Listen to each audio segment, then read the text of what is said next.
Hello everyone, thanks for tuning in again. It's a rainy afternoon here where I am. I have some important things I should be doing. So of course instead I'm going to record another baseball video. So with that, what I have in front of me here is a box for the Sports Illustrated baseball game. And this is the game that came out in 1972, which contains players or team charts based on the 1971 season. And I'll talk more about that here in a bit. But I bought this somewhere online, I forget where. I took it out of the shipping box and put it on the shelf.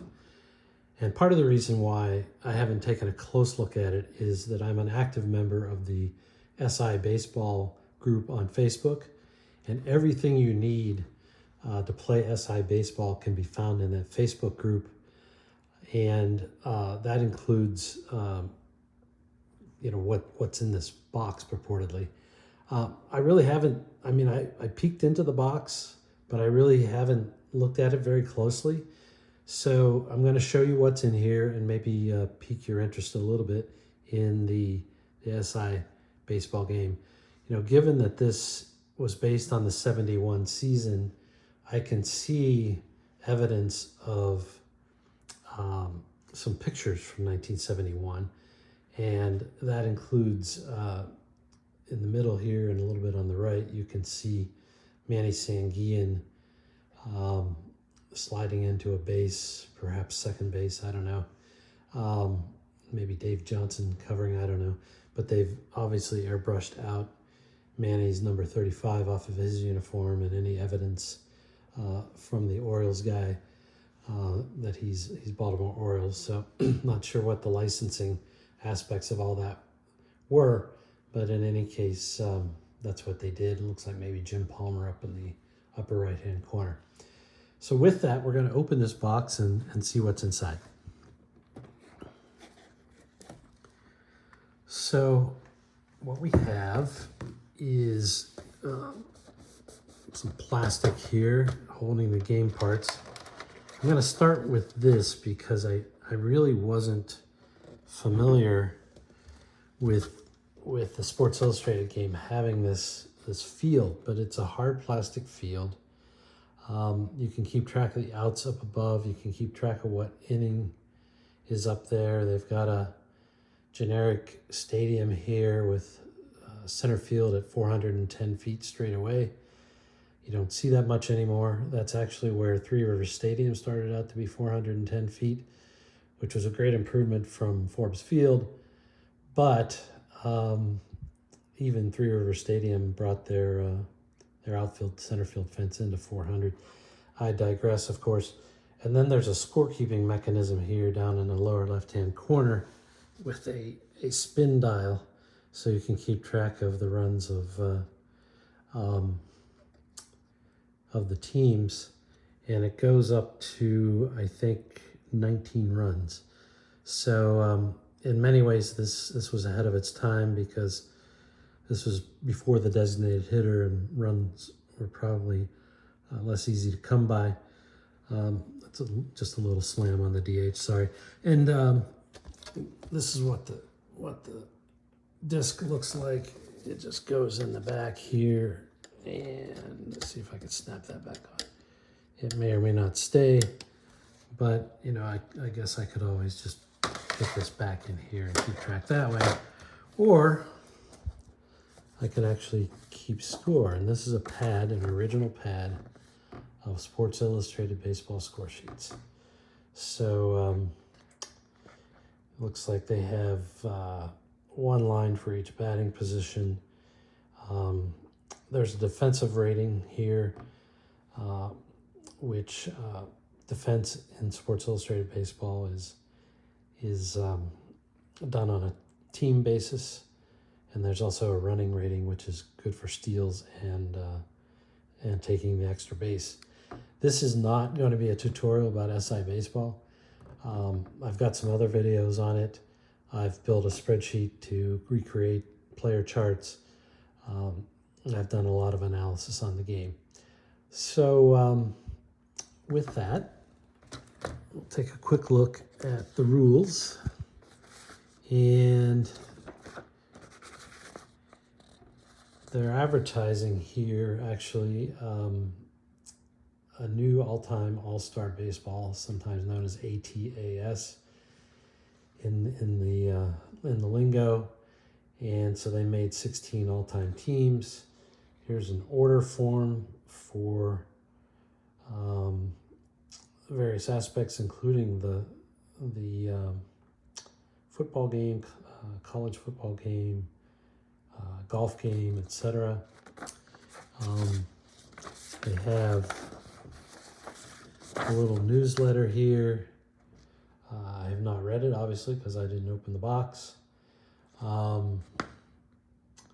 And they have some other Q&As going on. I think ultimately there was a newsletter put out for all these games.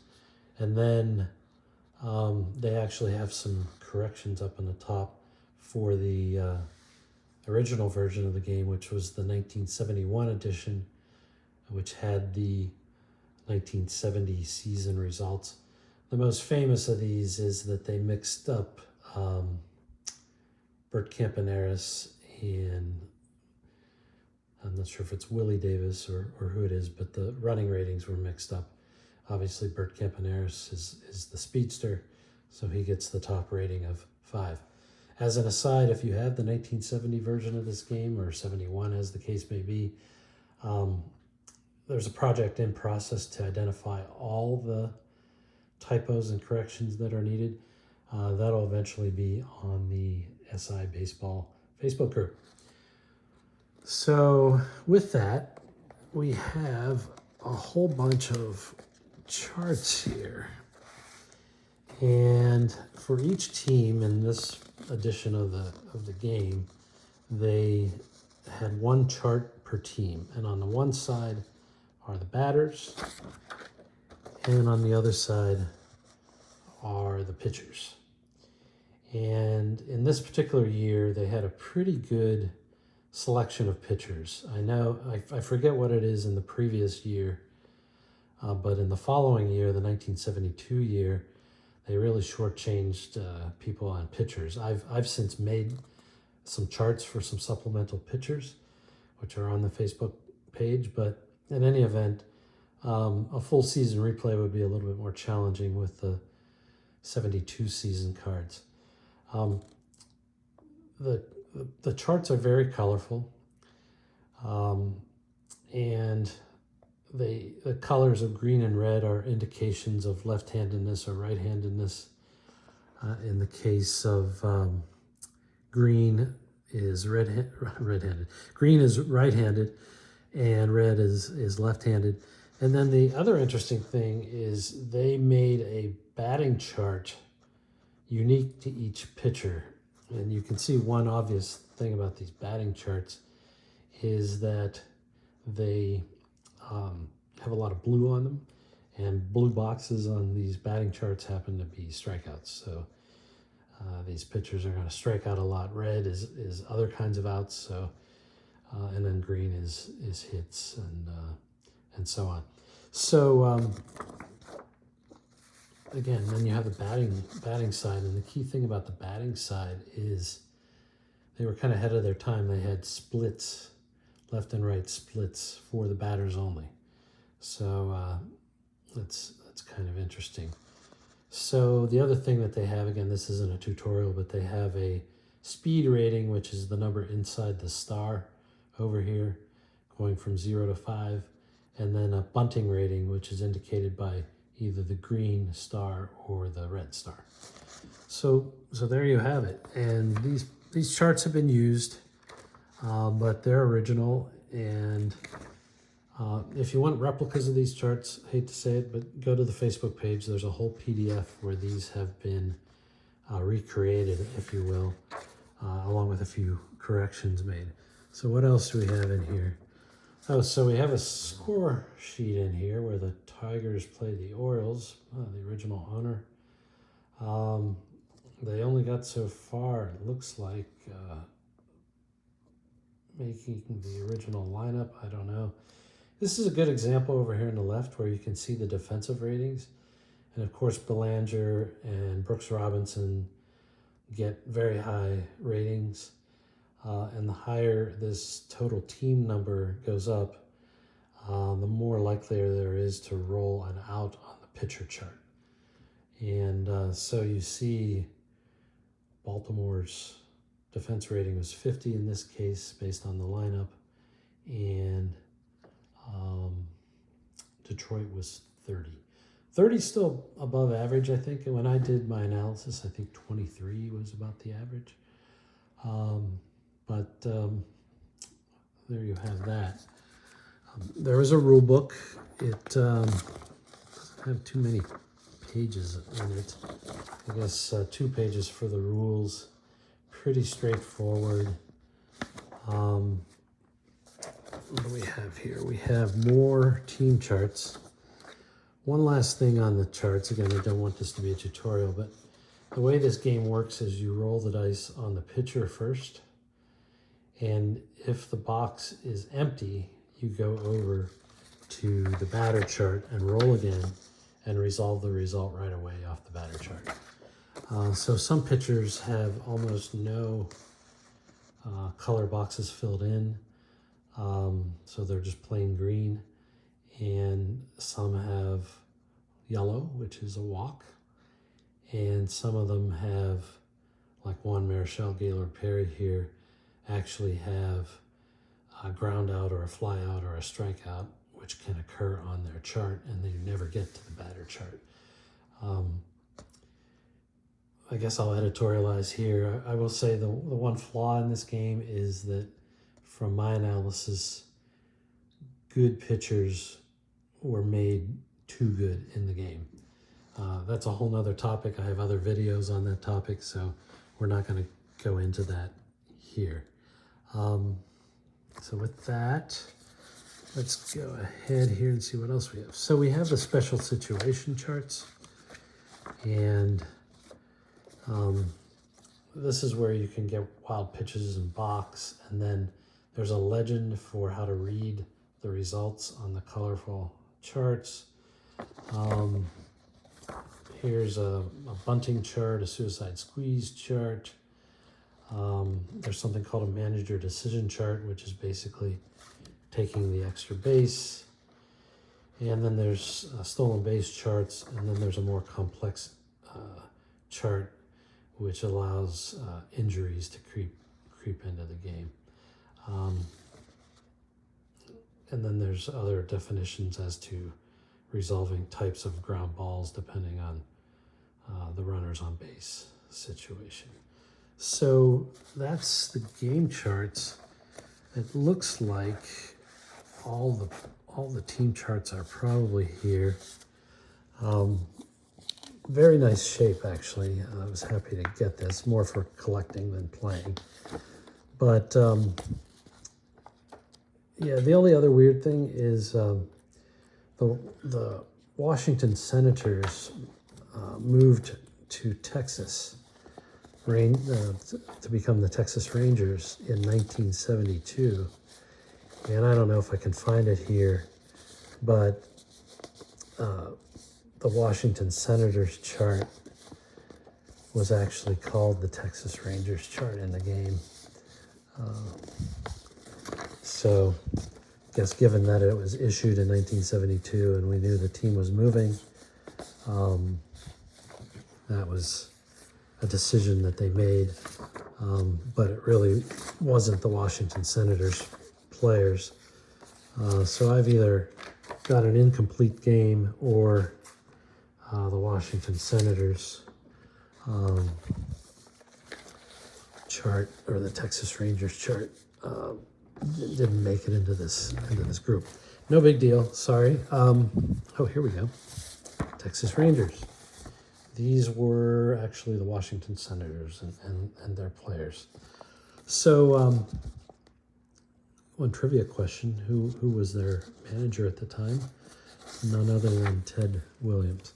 So here we have another advertisement for the All-Time All-Stars. I may have that game, and if so, maybe I'll do a quick video showing you what it looks like. But they moved away, actually, I think in the 72 game, actually, they moved away from these colorful charts and started using individual player cards. And it looks like our original owner played some other games, or parts of other games. Blue Moon Odom faced off against Jim Palmer, and I can tell you from experience, they both had very strong pitching cards, I guess I would say. But that said, it looks like Epstein hit a home run in the second inning. This is another example of the defenses. They only add up to 20 here for the A's. So here they played a complete game. That's pretty cool. Tigers and Pirates played. So Pirates being my team, I'm kind of interested to see the lineup. Pretty accurate. Steve Blass pitched, but then Bob Veal must have relieved. Bob Veal was not a very good pitcher, but he was surprisingly 6-0 that year, I think, in relief. Yeah, these guys played this game a little bit, not as much as a lot of people I know. Good handwriting here. Here you have the Reds with a 29 defense, which is above average. So yeah, that's that. Probably one of the most critical things that I didn't talk about is the dice. And I've talked about this in other videos, but the result charts, which you've seen, go from 10 to 39. So that's 30 different dice roll outcomes. The interesting thing is these dice roll outcomes are not created equal. So the black die is rolled first, and it's the tens digit. And then you roll these two white die and add them up. And these happen to be made of wood, so a nice feel to them. The key is that this black die has 3 number 3s on it. And so half the time the dice roll is going to be in the 30s, and then there are 2 2s. And so a third of the time they're going to be in the 20s, and then there's 1 1. So 1/6 of the time they are going to be in the 10s. And then one of these die goes from 0 to 5, and another one goes from 0 to 4 with 2 zeros. And so the most rare outcome on these dice, which is 1 chance out of 216, is a dice roll of 19, which is 1 here, which is rare, and then 5 here, which is equally rare, and then 4 here, which is somewhat rare as well. So that's how that works. If you want, we'll do one quick plate appearance.